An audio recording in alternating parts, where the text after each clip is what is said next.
Ouattara n'est pas éligible. Ouattara n'est pas éligible.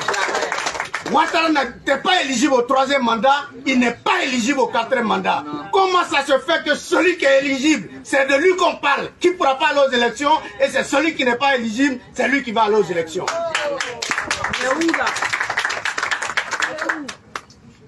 C'est pourquoi on ne doit pas rater ce rendez-vous de Port-Bouille. Ville d'entrée, la Côte d'Ivoire. Ville où tous les internationaux passent. Ah, vous commencez avec les cartons rouges. Pour le président du RHDP, le président Alassane Ouattara. Pour une fois, revenons au respect de la Constitution. Il n'est pas éligible, qu'il ne force rien et qu'il se choisisse un nouveau candidat. Pour une fois, le président Alassane n'est pas éligible. On demande à Mme Kamara Chantal de dire la loi qui dit qu'il n'est pas possible de faire un 3e mandat, encore moins un 4e mandat. Alassane Ouattara n'est pas éligible. C'est votre il carton. ne soit plus candidat. C'est important. Prochain Deuxième carton. Monsieur le Président, si vous êtes réélu, un 3e mandat avec Alassane Ouattara est-il envisageable? Non, vous savez, à la fin de mon 2e mandat, j'aurai 78 ans. Même si une réforme constitutionnelle devait m'autoriser à le faire, ce que nous n'envisageons pas, ce n'est pas dans mes intentions. Mais si j'avais 60 ans, peut-être que j'aurais fait 3 ou 4 mandats. J'ai 79 ans à la fin de l'année, je suis en pleine forme, mais j'estime qu'au-delà d'un certain âge, et je pense 75-80, c'est quand même la limite. À 80 ans, on n'a pas la même énergie qu'à 70 ans. On n'a pas la même énergie qu'à 60 ans. On n'a pas la même énergie qu'à 50 ans. On n'a pas la même énergie qu'à 40 ans.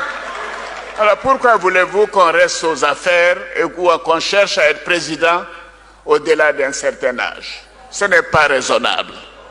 Ce n'est pas raisonnable. Donc je suis sûr que maintenant vous me comprenez. En tout cas, si les uns et les autres savent ce que c'est que la charge de président de la République, à partir d'un certain âge, eux-mêmes ne chercheraient plus à être président. Oui, le capitaine Kader est là. Avant lui, c'était le colonel-major Yarasuba. Mais tous les soirs, moi, on m'amène 2 valises de documents. Oui, des notes, des signatures. Quand j'ai fini de dîner, je travaille jusqu'à 23 heures. Je me réveille à 4h30 du matin. Je travaille jusqu'à 7 heures. Et à 10 heures, je suis au bureau. Mais ayez pitié de moi. Laissez-moi partir. Laissez-moi partir pour consacrer du temps à moi-même, à ma famille, à mes enfants, à mes petits-enfants. Je suis sûr que vous me comprenez. Comme vous le savez, tout au long de ma carrière et durant les 2 mandats que vous m'avez confiés à la tête de notre beau pays, j'ai toujours accordé une importance toute particulière au respect de mes engagements. Dans le même esprit, j'avais à plusieurs occasions indiqué au moment de l'adoption de la Constitution de la Troisième République en 2016 que je ne souhaitais pas me représenter à un nouveau mandat présidentiel. En conséquence,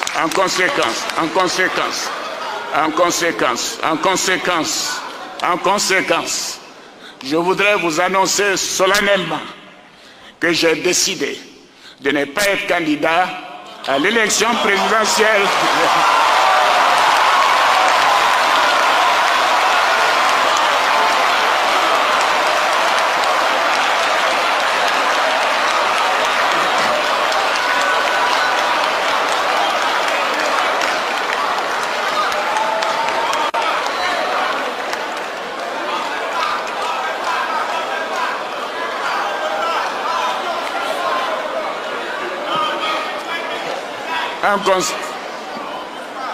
En conséquence, je voudrais vous annoncer solennellement que j'ai décidé de ne pas être candidat à l'élection présidentielle du cadre.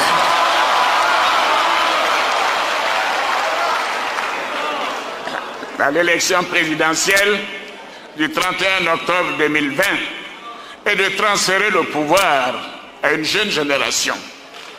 Oui.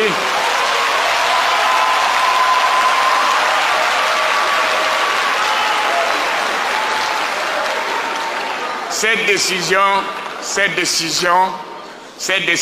est conforme à ce que j'ai toujours dit, à savoir qu'il faut laisser la place à une jeune génération. Oui. Une jeune génération en qui nous devons faire confiance. Des jeunes Ivoiriens, honnêtes, compétents et expérimentés, qui ont appris à nos côtés, comme nous l'avons fait, aux côtés du père de la nation, le président Félix Houphouët-Boigny. Celle d'aujourd'hui, celle que les Ivoiriens vont avoir, elle dit, en son article 183, la législation actuellement en vigueur en Côte d'Ivoire reste applicable, sauf l'intervention de nouveaux textes, en ce qu'elle n'a rien de contraire à la présente Constitution. Alors, quand vous prenez les deux Constitutions, la Constitution qui est actuellement en vigueur, l'article 133, l'article 133, c'est la réplique exacte de l'article 183. Qu'est-ce que ça veut dire? Ça veut dire que les dispositions de l'article 133 restent en vigueur, sauf ce qui est contraire dans cette Constitution par rapport à la nouvelle Constitution.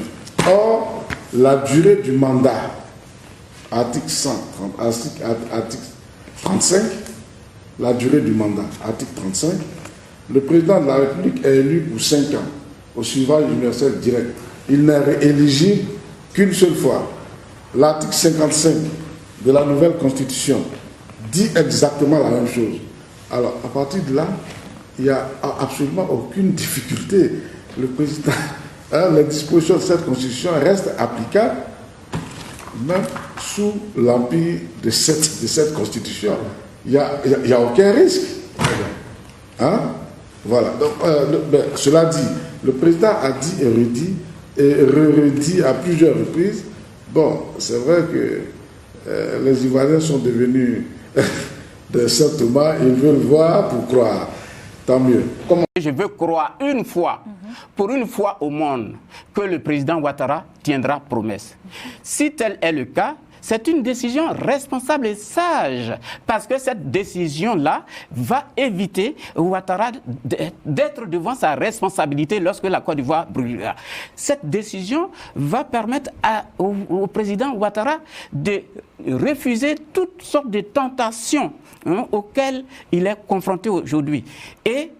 Mais je pense que Ouattara, le chef de l'État, je ne crois même pas, parce que c'est quelqu'un qui dit aujourd'hui une chose, quand il prend une décision, il faut regarder si le ciel est bleu. Donc nous ne croyons pas. Et ça, nous ne regardons pas ce qui se passe au RDR. Ça ne nous intéresse pas. La seule chose qui nous intéresse, c'est est-ce que le chef de l'État actuel va-t-il briguer un 4e mandat? Non. Est-ce que le chef de l'État actuel va ouvrir une liste d'élections où on verra les leaders ivoiriens qui le veulent de compétir? Oui.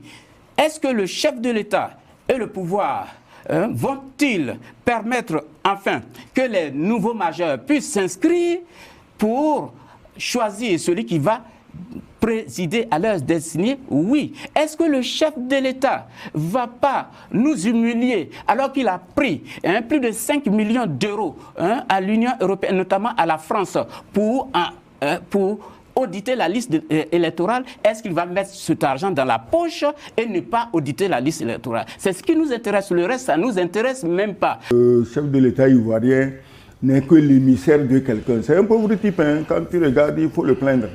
Je ne suis pas sûr même que ce qu'il fait là, lui-même, il est convaincu dans son cœur, il veut torturer ses frères africains. Mais comme il est obligé, que c'est la condition pour lui d'être là où il est, dans quoi il est, c'est la condition pour lui de manigancer des élections à candidat unique. Il n'y a pas de candidat unique en Côte d'Ivoire. J'ai dit, laisse-moi parler. Jusqu'ici, oui, mon rôle, jusqu'ici, c'est d'assurer la modération. Oui, la modération, mais jusqu'ici... La police de la parole. Oui, jusqu'ici, tu peux me sortir la liste des candidats prochains aux choses. Maintenant, si tu as en Côte d'Ivoire des candidats à Dani Ife au Togo, bon, tu ne vas pas me dire qu'il y a des candidats multiples. Parce que les candidats, quand je les fabrique moi-même, je sais qui je vais mettre pour passer où les mains. Attention. Donc, et à la limite, laissons la Côte d'Ivoire de côté. Tu fais peut-être partie des gens qui pensent que quand ils vont voter, ils choisissent vraiment leur chef d'État. Peu importe le système mis en place dans le pays, ce n'est jamais la population qui choisit son chef d'État. Les élections sont une mascarade et il faut vraiment que nous soyons le plus nombreux à comprendre ça pour pouvoir mettre en place des alternatives pour se sortir de ce système destructeur. La première chose à comprendre, c'est que ce n'est pas une personne ou même un groupe de personnes qui dirige un État, c'est un plan. Et toutes ces personnes ne font qu'appliquer le plan. Ce plan a un unique but, c'est de combler les intérêts d'un tout petit groupe de familles qui ont mis en place ce plan il y a fort longtemps et qui ont légué les mécanismes qui permettent d'entretenir ce plan. Et ce plan consiste non pas simplement à s'enrichir, mais à contrôler les masses et à rester, quoi qu'il arrive, aux commandes de ce contrôle. La richesse, l'influence, les systèmes judiciaires, tout ça, ce sont des outils pour permettre à ce plan de fonctionner.